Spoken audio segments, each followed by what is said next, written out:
सुप्रभात। मैं झमा सिंह ज्ञानदीप एकेडमी से एक बार फिर से हिंदी की कक्षा में आप सभी का स्वागत करती हूँ। बच्चों, हमने हमारा शुरुआत का 2 चैप्टर कंप्लीट कर लिया है। हम तीसरे चैप्टर को पढ़ रहे हैं जो है बस की यात्रा। बच्चों, हम लोगों ने शुरुआत के 2-3 अनुच्छेद पढ़ लिए हैं। आगे का आज देखते हैं। लेखक देख लेते हैं पहले। आज दिनांक 30/4/2020, कक्षा 8, विषय हिंदी, पाठ 3, प्रकरण बस की यात्रा, जो कि एक व्यंग्यात्मक कहानी है, एक व्यंग्य है। हरिशंकर परसाई जी इस पाठ के लेखक हैं। बस की यात्रा नामक पाठ के लेखक हैं हरिशंकर परसाई। हरिशंकर परसाई जी के जीवन के बारे में हमने थोड़ा सा चर्चा कर लिया है। पाठ में समाज पर एक व्यंग्य किया गया है कि समय समय पर पुरानी चीजों को बदलकर उसके जगह नवीनीकरण करना चाहिए। नवीनीकरण के महत्व को बताया गया है इस पाठ में। तो आते हैं अपने आगे के अनुच्छेदों पर, तो शुरू करते हैं। हाँ तो बच्चों, पिछले वीडियो में हमने ये पढ़ लिया था कि हम आगा पीछा करने लगे। आज आगे वाले अनुच्छेद से आगे बढ़ते हैं। देखिए, हम बैठ गए। जो छोड़ने आए थे वे इस तरह देख रहे थे जैसे अंतिम विदा दे रहे हैं। उनकी आंखें कह रही थीं, आना जाना तो लगा ही रहता है, आया है सो जाएगा।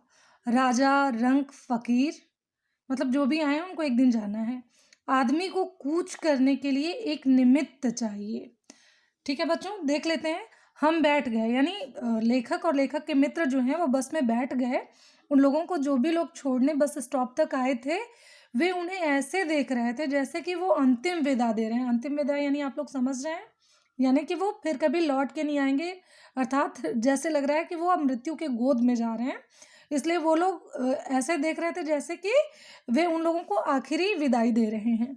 उनकी आंखें कह रही थी, उन लोगों की आंखों के हाव भाव ऐसे थे जैसे वो कहना चाहते हैं कि कोई बात नहीं, आना जाना तो लगा ही रहता है। मतलब कोई बात नहीं, जो एक दिन जन्म लिया है उसको एक दिन तो मरना ही है। सो जाएगा राजा, रंक, फकीर, इसलिए कोई बात नहीं, राजा हो चाहे रंक हो चाहे फकीर हो, जन्म लिया है तो उनको एक दिन मरना ही है। आदमी को कूच करने के लिए एक निमित्त चाहिए। बच्चों, कूच का अर्थ होता है आगे बढ़ना, मतलब आगे बढ़ने के लिए एक निमित्त चाहिए, यानी एक माध्यम। निमित्त का अर्थ होता है एक माध्यम चाहिए। आगे देखिए, इंजन सचमुच स्टार्ट हो गया, ऐसा जैसे सारी बस ही इंजन है और हम इंजन के भीतर बैठे हैं। ठीक है, बस जब स्टार्ट हुई, चालू हुई, शुरू हुई, तो बैठे हुए लोगों को ऐसा महसूस हुआ जैसे सारा बस ही इंजन है। इंजन का काम होता है कि जैसे वो स्टार्ट होता है एक वाइब्रेशन होती है, एक झंझनाहट होती है। तो इस कदर बस हिली कि जैसे पूरे बस में ही इंजन फिट हो। कांच बहुत कम बचे थे। जो बस के खिड़कियों के कांच होते हैं बच्चों, वो सारे टूट चुके थे पहले से, बहुत कम बचे थे। जो बचे थे उनसे हमें बचना था, और जो टूटे फूटे शीशे बचे थे खिड़कियों के, उनसे हमें बचना था। यानी जो कि यात्रीगण हैं उनको उन शीशों से बहुत बचकर बैठना होता था। हम फौरन खिड़की से दूर सरक गए। खिड़की की जर्जरा अवस्था देख के लेखक और उनके मित्र थोड़े पीछे सरक गए। दूर सरक गए यानी पीछे की तरफ खिसक गए। ठीक है बच्चों, इंजन चल रहा था। हमें लग रहा था कि हमारी सीट के नीचे इंजन है। इतनी ज्यादा बस हिल रही थी कि लेखक को ऐसा लग रहा था कि जैसे जिस सीट पे वे बैठे हैं उनके नीचे ही इंजन है। ठीक है बच्चों, तो बच्चों इस प्रकार सच में मतलब बस सचमुच चल पड़ी, और हमें लगा कि यह गांधी जी के असहयोग और सविनय अवज्ञा आंदोलनों के वक्त अवश्य जवान रही होगी। वो इतनी जर्जरा अवस्था में है, मतलब एकदम टूटी फूटी, कब पंक्चर हो जाए, कब रास्ते में ही बंद हो जाए, यात्रा स्थगित करनी पड़े, ये अवस्था थी उस बस की। ठीक है, और लेकिन चलाने पे वो बस सचमुच चल पड़ी, और हमें लगा कि यह गांधी जी के असहयोग और सविनय अवज्ञा आंदोलनों के वक्त अवश्य जवान रही होगी। ठीक है बच्चों, आप जानते हैं कि भारत को स्वतंत्र कराने के लिए गांधी जी ने बहुत सारे आंदोलन चलाए, जिसमें से एक असहयोग आंदोलन और सविनय अवज्ञा आंदोलन भी किए थे। लगभग 1920-30 की बात है। तो मतलब उस समय ये बस रही होगी और पूरी तरह से जवान रही होगी, मतलब उसी समय ये नई-नई खरीदी गई होगी, बनाई गई होगी, ठीक है? ऐसा लेखक का सोचना है। उसे ट्रेनिंग मिल चुकी थी, मतलब उसे असहयोग करने की और सविनय अवज्ञा करने की ट्रेनिंग का मतलब होता है कि कहीं न कहीं उन्हें इसकी प्रेरणा मिल चुकी थी, ठीक है?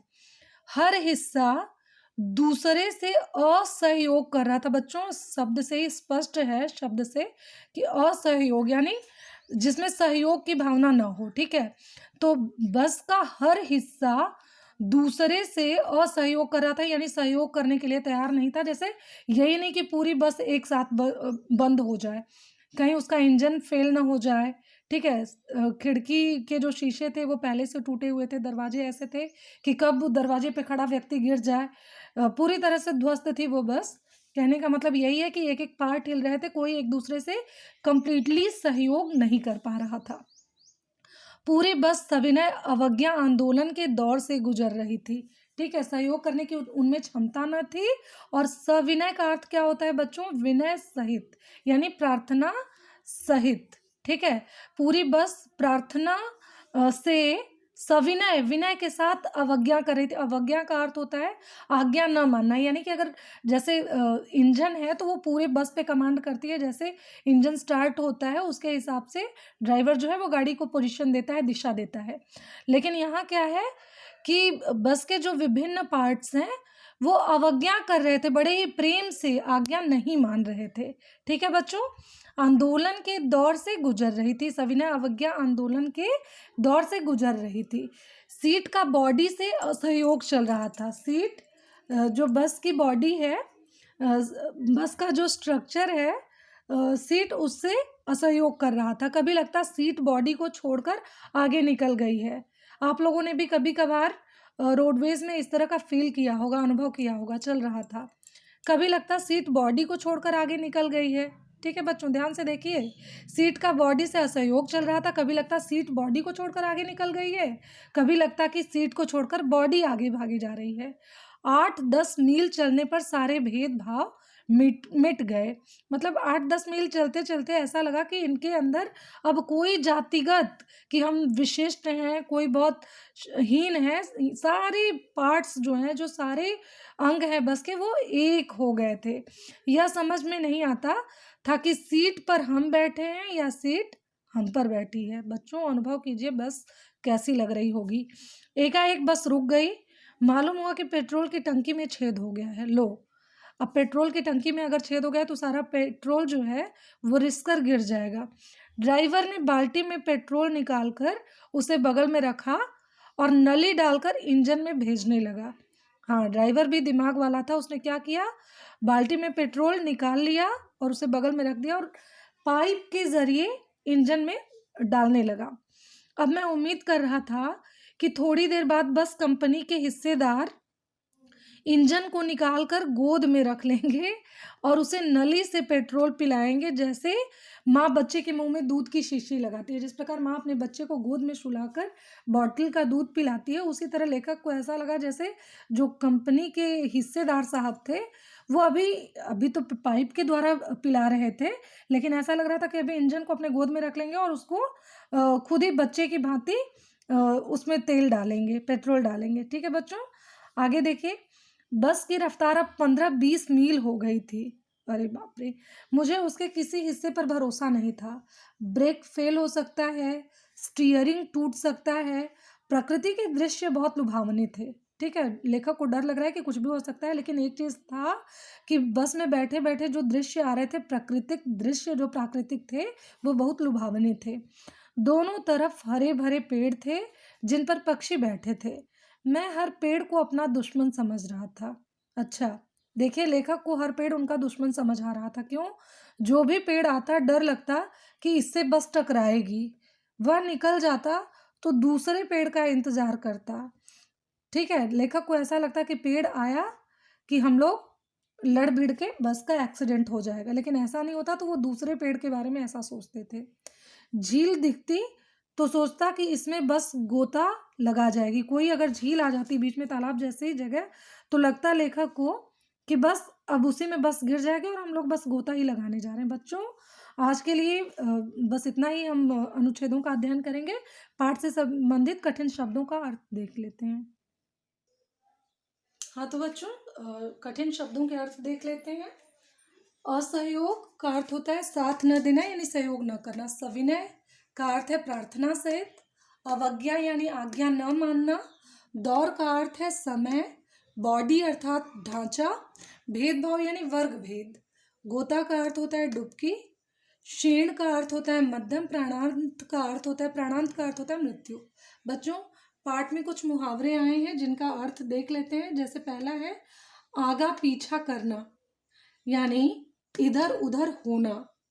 दूसरा है कूच करना जिसका अर्थ होता है आगे बढ़ना।